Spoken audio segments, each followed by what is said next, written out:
not gonna lie, the view isn't fantastic, but I'm just grateful that there's a window at all.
Conspirando en Querétaro, en Guanajuato, en Michoacán.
I'm back in my room again and I got my food. So I ordered 3 tacos al pastor as well as an horchata, which is just this delicious creamy drink. And then when you get tacos in Mexico, they usually come with extra salsas and sometimes limes. So I'm pretty happy with all of this and I'm going to enjoy. So in total it cost 61 pesos. Hello, happy Thursday! I woke up early to go to the bank to pay for Alan's passport. He gave me the money and then, I don't know, the process in Mexico is different than in Canada. But in order to get your passport renewed in Mexico, you have to pay for it beforehand at a bank. But Alan doesn't get out of school until 7 or 8 p.m. and the bank closes at 4. So I was like, I'll go, I volunteer because he's coming to Canada next month and he still doesn't have his passport. I went to the bank, did all of that stuff in Spanish, so proud of myself. And then on Saturday, so in 2 days, we're going to be going to Mexico City, which is where he's actually going to pick up his passport. So we'll take the bus there from Querétaro. But anyway, that's enough talking for now. I'm getting really hungry, so instead of eating in my room like what I've been doing for the past few days, I decided to go out for breakfast. I want to enjoy this semi-cloudy, perhaps rainy day. I mean, it's not sunny, but that's okay. I'm gonna go out in my very comfortable sweater, so join me for breakfast. I've been charging up my GoPro, so I think it's ready to go. It should be at 100% now. I have my laptop in here, my mask, which I'll take out since I'm ordering an Uber. All right.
I find this one particularly interesting. Surge a partir de la cultura olmeca. Tabasco.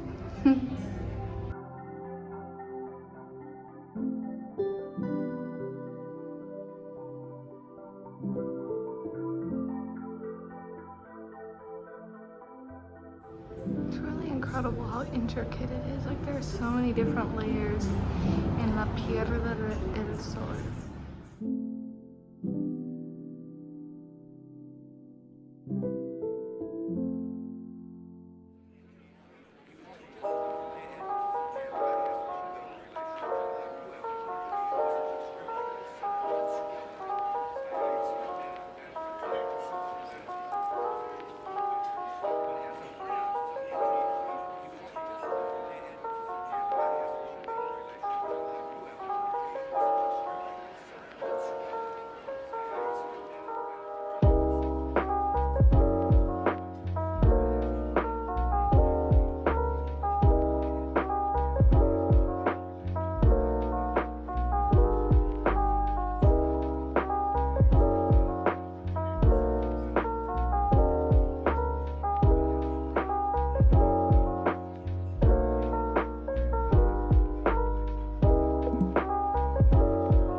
Right now, I'm just trying to look for a cafe. I know Casa Apothecarius is right to the left, but I thought I could go somewhere else.